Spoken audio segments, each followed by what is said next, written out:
আসসালামু আলাইকুম বন্ধুরা, কেমন আছো তোমরা সবাই? আশা করি সবাই ভালো আছো। তো বন্ধুরা, এই যে দেখেন বন্ধুরা, এই ফোনটি কীভাবে ফ্লাশ করতে হবে পুরো প্রসেসটা আমি আপনাদেরকে দেখাবো, যে কীভাবে হার্ড রিসেট দিতে হবে। ভলিউম প্লাস এবং পাওয়ার বটম এই দুইটা মূলত মানে দুটোটাই বাটমে ধরে রাখবেন, ঠিক আছে? দুটোটা বাটম ধরে রাখার পরে আর প্লাস দিতে অবশ্যই সাবধান, এফআর পিলক ধরতে পারে, সেদিকে ভাবে চিন্তে আপনি ফোনটা ফ্ল্যাশ করবেন। প্লাস করলে সব কিছু ডিলিট হয়ে যাবে।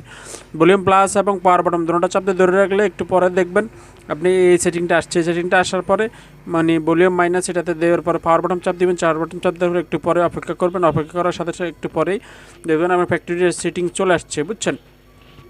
তো ফ্যাক্টরি সেটিং চলে আসছে। এই যে দেখেন ফ্যাক্টরি এখন কিন্তু হাতে টাচ করলে হবে, এই যে ইরেজ অল ডাটা এটাতে দিয়ে দিলে আপনার ফুল মোবাইলটি ফুল ফ্লাশ হয়ে যাবে।